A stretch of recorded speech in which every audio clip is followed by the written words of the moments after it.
Welcome to the Measure Success podcast, where we feature top leaders on how they measure success in their business and life. Now, let's learn from their experiences.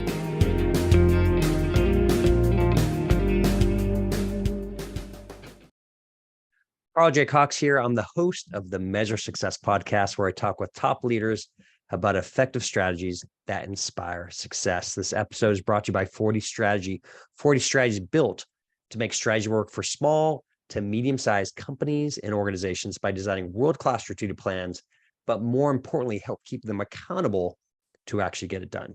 To learn more, go to 40strategy.com. You probably already know we have our book, Lost at CEO. It was released. It is a Amazon bestseller in actually 12 different categories. And we've had raving reviews for those who have read it. We encourage you to go out to Amazon.com, Barnes & Noble, or Audible to pick up a copy soon for yourself. With that, we'd like to introduce our guest, Brad Koehn. Now, what's interesting about Brad is Brad was actually a guest of this, a listener of the podcast. And he ended up reaching out, connected, and we had some really neat conversations of like, hey, we're both dealing on helping small to medium-sized businesses, helping them to get to their next level, but we take a different approach towards it. And that's what I think this conversation is going to be with there, because when we help out on our side on strategy design and execution, we're going through everything, but often there's a challenge with the people side.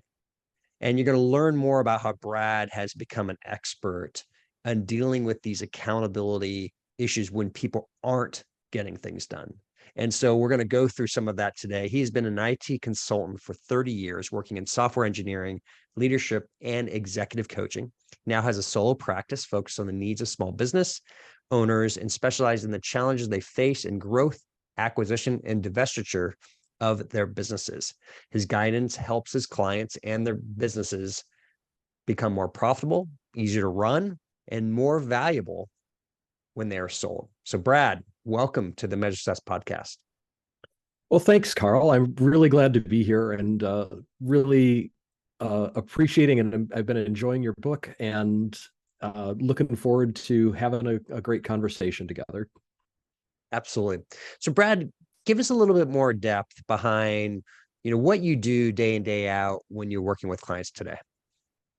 Sure. My day in and day out with clients typically is they come to me looking to achieve some sort of a business outcome. Like you mentioned a bit ago, they're looking to maybe sell the business or maybe hand the business off to their kids, or their business growth is plateaued and they're trying to figure out, how do I get from where I am to where I want to be? And I can't work 60 hours a week anymore. I need to spend some more time with my family and really enjoy my life. And right now, the way I'm interacting with my business is in the way of that. And what I help them with is figuring out how they're going to do that. Oftentimes that involves some leadership development work. Sometimes that involves helping them to learn how to deal with the emotional impacts of the kinds of changes that they're going to go through. Divesting yourself of a business that's been a central part of your life for 30 or more years is a very emotional, challenging thing. And it's a little unusual that a software guy is helping folks with their emotions. But along in my journey, I discovered that really it's not the technical things about running a business that people struggle with. It tends to be the emotional impact of those challenges and changes where people tend to get hung up. So working with clients, we would come up with a strategy for things, for how we were going to approach a change in let's say their engineering organization. And we would all agree and they would nod and we would sign off on the changes that we wanted to have happen, and then they didn't happen.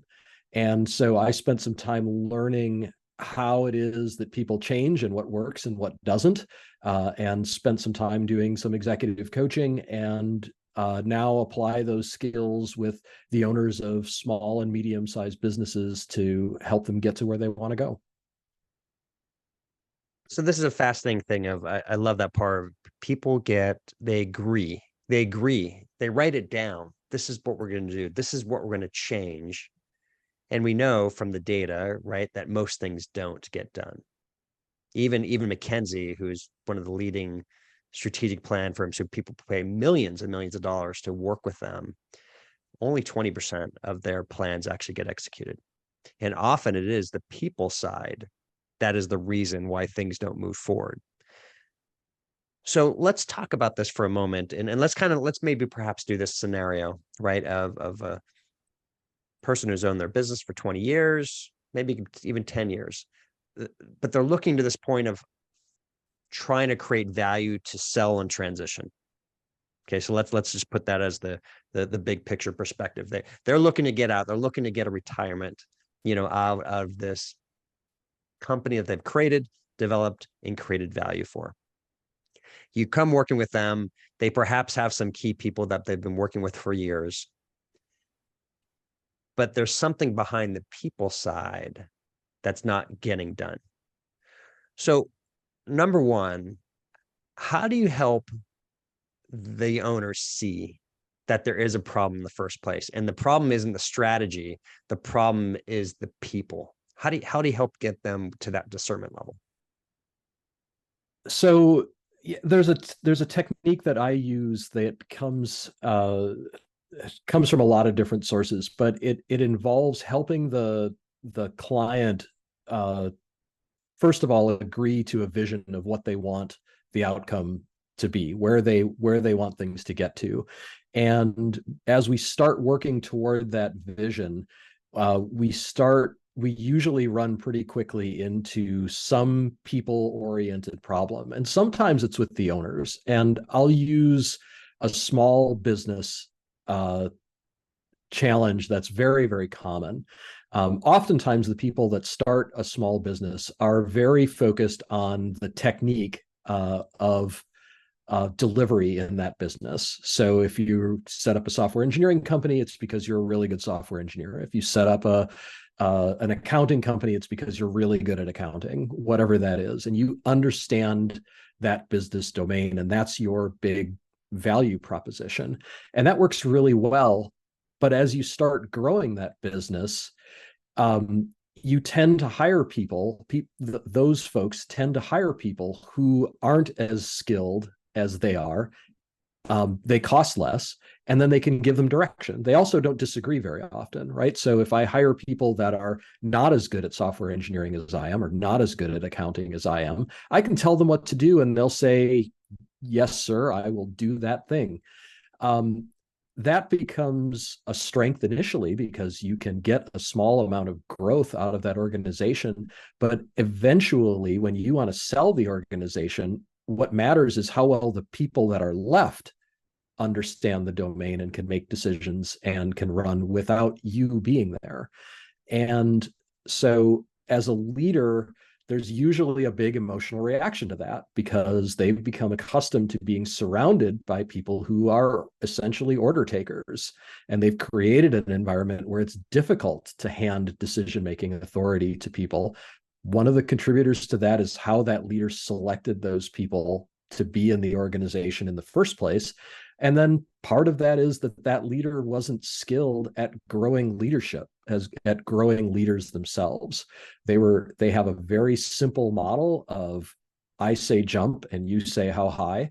And that becomes very limiting when you want to work less at the business or sell the business, because all of a sudden the chief decision maker isn't around anymore. When they go to do that, they often get very uncomfortable. They often, and justifiably so. If I've surrounded myself with order takers and I want to back away and take a month off and go see Europe, that can be a very, very difficult proposition because anytime anything happens in the company, the process is you escalate it to the owner and they fix the problems. So if I'm gone, they can't escalate to me. I can never leave the business.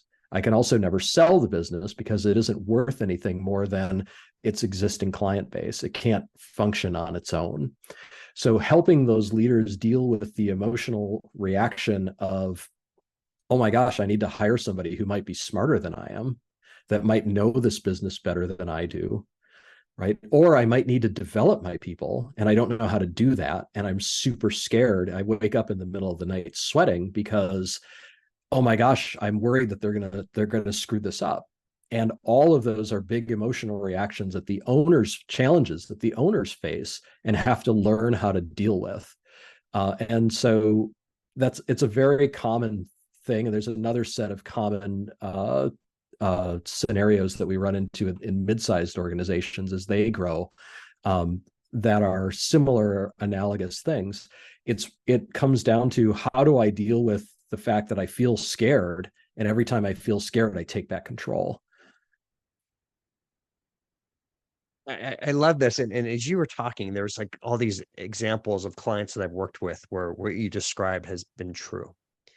And one of the ones you talked about, which is really common, and these are in cases where there's private equity investment involved in it, or sometimes it's just their own business. But there is a truth that they are, and I hate to say this, but in terms of their trade, they're the most experienced. They are, if you may, the smartest person in the room when it comes to their knowledge of their business. And they haven't let go of any of the core what you said, decision making. So what's the first thing that you work with them to help somebody, if you may, release those hands off of the business so they can actually hire, if you may, somebody of equal or better skills than they have? How do you help a CEO let go of that concern and then actually make the right hire, right? Because it's expensive. It's very concerning, right? If you're thinking of how much you're making as a CEO or entrepreneur in a business, and all of a sudden you're willing to bring in somebody else very highly paid, assuming you're paying yourself well. And that's a big expense, right? From the owner's perspective, like, oh no, how am I going to be able to afford this in many cases? How do you get them to see that this is going to be creating more value, number one? And number two, how are they going to be able to deal with not necessarily being the smartest person in the room anymore? Yeah, those are two very different questions, and I'll try to answer them in kind. The first thing that we try to do is to get them focused on the larger objective of what is it that they as an owner are really trying to accomplish. And sometimes, if it's, I want to spend more time with my family, I'll do a session where we've got their spouse in the room and we talk about what it is that they're experiencing and what they would like to see different and why they would like it to be that way. Spouses are a very powerful force in the lives of a lot of owners. And in the absence of a spouse, we might use kids, or we might use just what it is that they want for themselves, and helping them understand that and to commit to those kinds of goals for themselves personally, turns out to be a very powerful tool in helping people to change. On the other side is, you're right, this is going to be a big emotional, risky maneuver to bring in some very expensive, presumably fairly expensive talent to take over the business and then to hand it to them. And what we try to do is to work those emotions one at a time. And one of the things that we don't do, I was going to say in this country, but I haven't found a country where we are very good at this, is helping train. We do a lot of training and education with people on, here's how mathematics works, here is how science works, here is how business functions. We don't do hardly any training at all on, here is how you and others experience emotion and how you can deal with it. One of the ways that I learned some of these skills was from learning how to fly an airplane. And it's a very emotional experience. Everybody knows that little airplanes crash all the time, and including the pilots of those little airplanes. And we study a lot of accidents, and we try to reverse engineer, how can I prevent that from happening to me? And most of the time, the pilot, some decision that the pilot made or some action that the pilot took or failed to take is a contributor, a direct contributor to about 93% of airplane accidents. Most of that is learning how to deal with your emotions. It's, oh my gosh, I might not make it to Thanksgiving dinner, or I might miss Christmas because the weather is just worse than what my equipment can handle or what I can handle. And that's a big emotional process that has nothing to do with rational thought. People rationally know and are well trained in recognizing those kinds of situations where the weather is really bad and that they fly into them anyway. That kind of predictably irrational behavior, to steal a quote, is something that we can help people to deal with a variety of different techniques.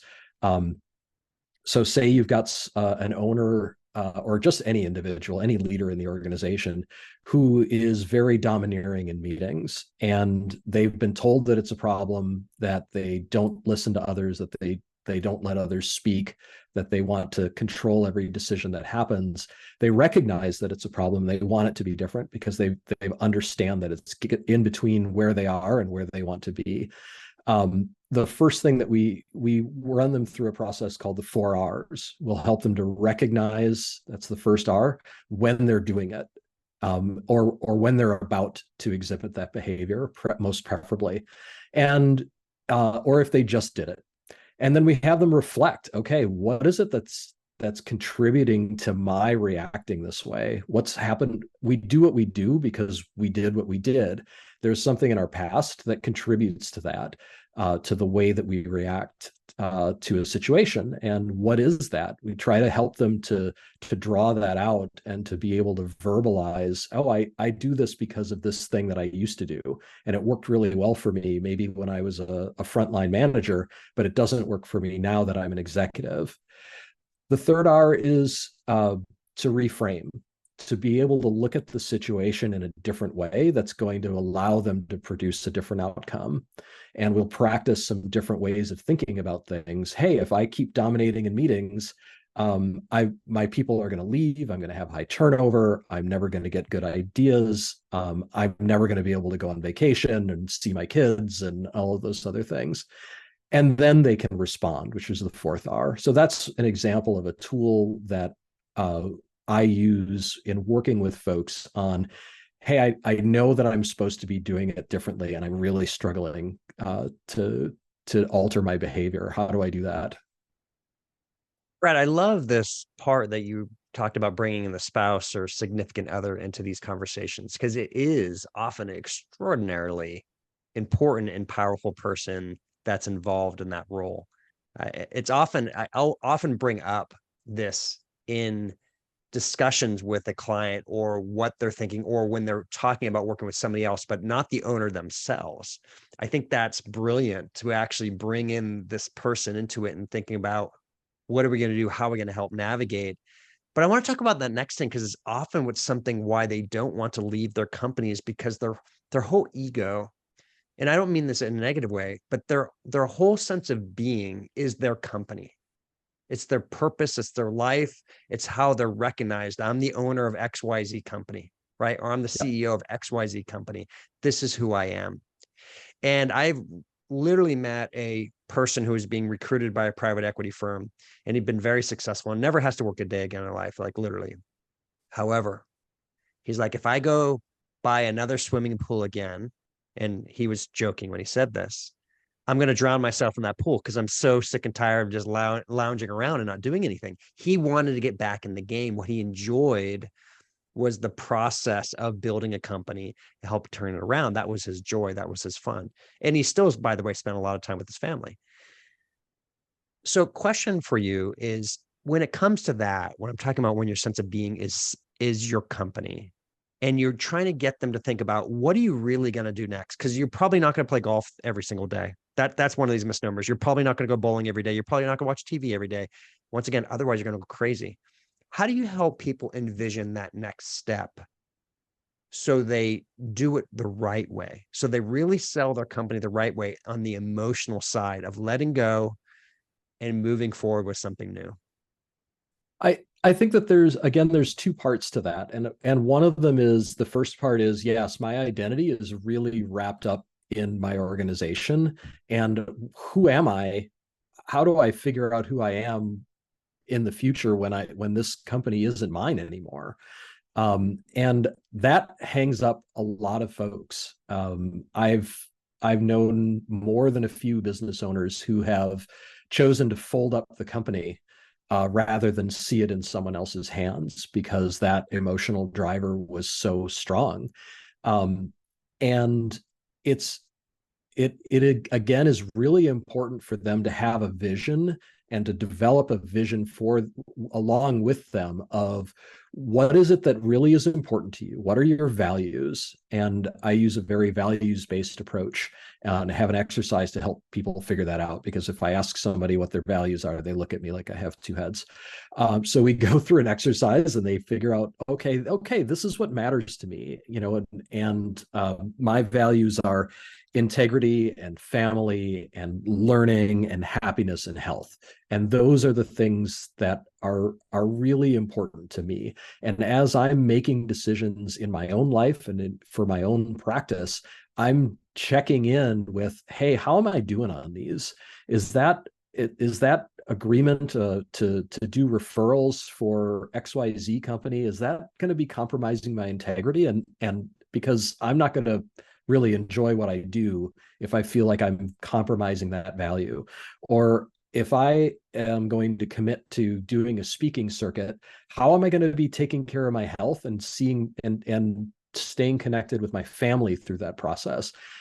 And staying grounded in those values is really important, because it allows you to make more effective choices about where you are and what you're going to do next in your life. And what we've discovered, and what the behavioral psychologists have figured out, is people who have a firm grasp of their values and evaluate their day-to-day behavior against their values flat out find it easier to manage the emotions that come with these kinds of changes, whether they're changes of, hey, I get to make as an owner, like I want to sell my company, or whether they're changes that are thrust upon us, like I have cancer and I need to sell my company, or the market has changed and my company isn't what it used to be and it needs to pivot along the way.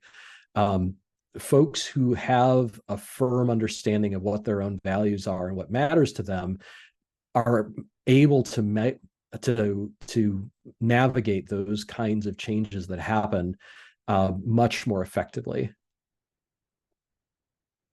Great answer there. Brad, so from the business side, I'm curious, how do you measure success? And once you can measure this, we talked about beforehand, you can measure this in terms of for your own business as well as for the businesses that you're working with. But how do you measure success from the business side?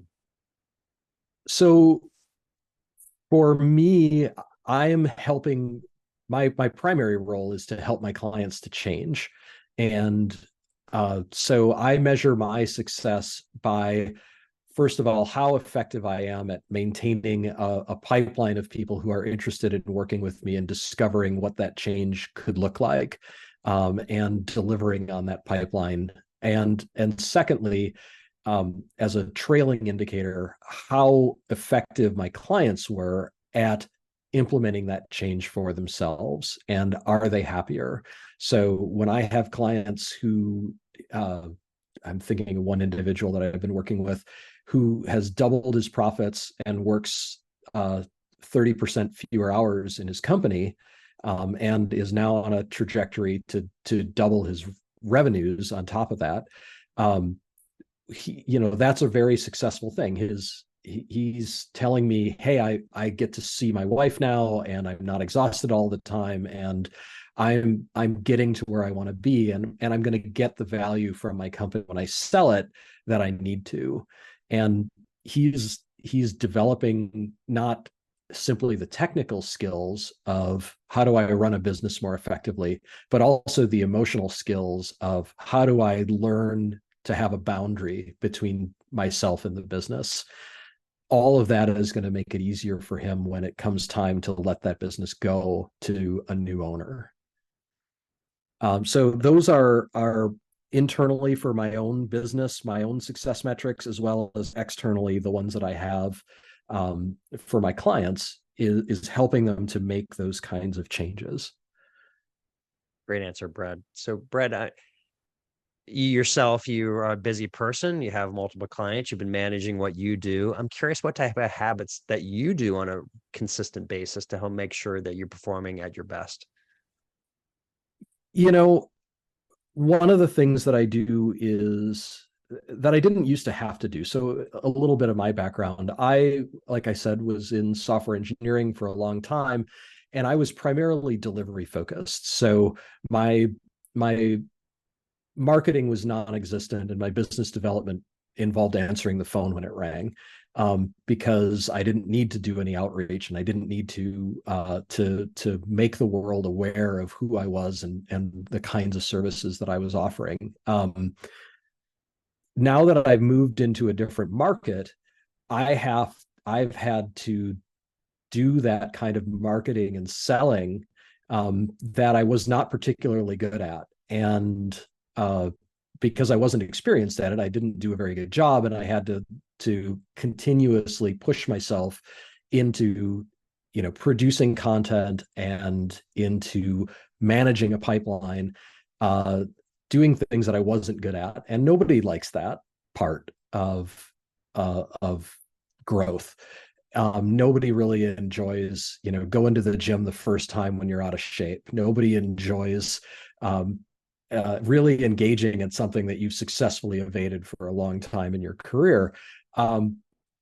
Developing a message to myself of, look, every day that I do this, I'm better off than a day where I don't. Every day that I lean into doing some of these things that are hard for me right now, I know I'm going to get better at them, and I know I'm going to be better off than a day where I choose to skip out and to not lean into some of those activities.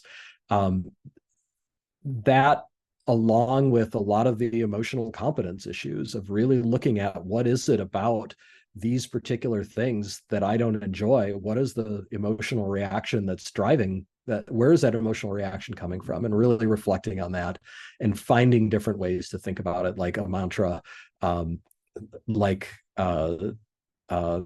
continuously deciding that every day I'm going to continue down this path, even though it's very difficult for me right now, because I know eventually I'm going to get good at it and it's going to be easier.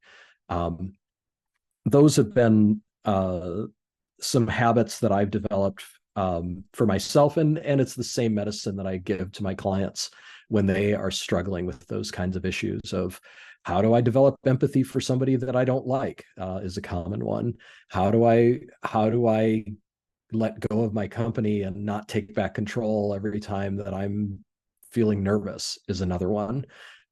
Those are just human nature, and helping people to come, and myself to come to acceptance of those things that our bodies are telling us, and learning how to deal with them effectively is a critical part of what I deliver to my clients, and it's a critical part of the way that I live my own life. Oh, thank you. I think those are great examples right there, once again, of how you're developing habits. And you talked a lot about it.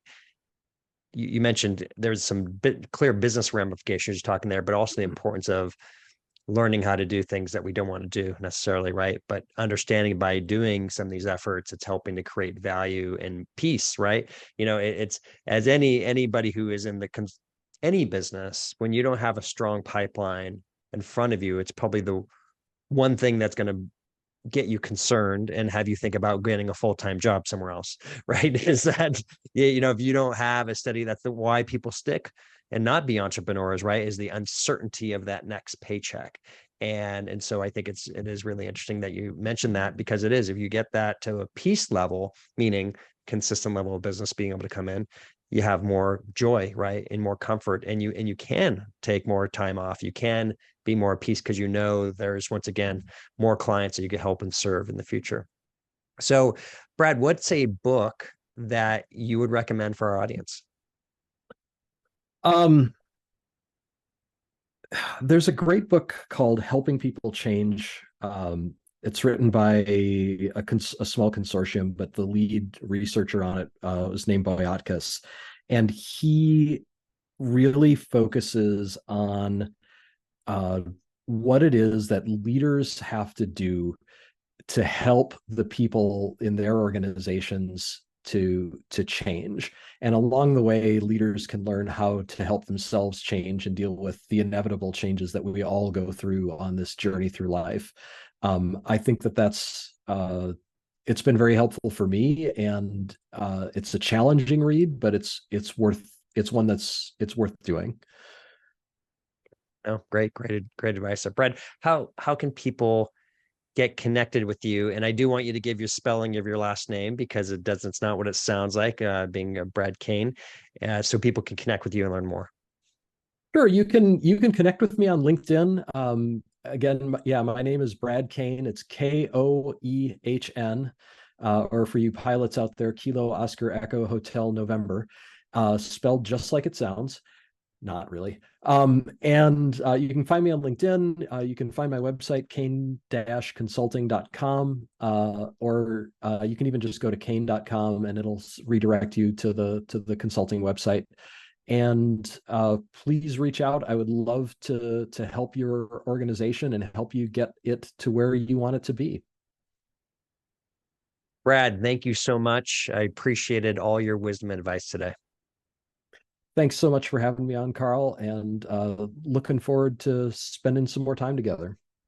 Yeah, we absolutely. For those who are wondering, Brad and I are having continuing conversations because we each can assist each other respectively in some of our own strengths, right? And helping to match where we're doing other things. For example, I have, it's not what I do, for example, is meeting with spouses. I love that, and just some areas, a way of creating deeper connection to help, once again, get us through to where we're trying to accomplish, where we're trying to create the greatest value. And Brad, once again, I really appreciate the insights you have. And to everyone else who's listening, I hope you enjoyed this conversation today of this wonderful challenge that it is of being an entrepreneur, being a CEO, being an owner, and trying to figure out how to let go, right? How to overcome our fear so we can really accomplish what we're really trying to accomplish and really understand that deeply. And I think Brad does a great job of helping us to understand that. As we always like to say, we hope you're enjoying the show. As you know, this is free to you, and we appreciate if you can do ratings for us on your respective, on Apple Podcasts or Spotify, whatever you typically prefer. That's how our ratings continue to grow. We're on our pursuit to become one of the top 100 business podcasts in the US. Well, for everyone else who's listening, once again, we appreciate everything that you do and wishing you the very best and measuring your success. Have a great day. Thanks for listening to the Measure Success podcast. We'll see you again next time to learn from the best. Remember to subscribe now to get future episodes.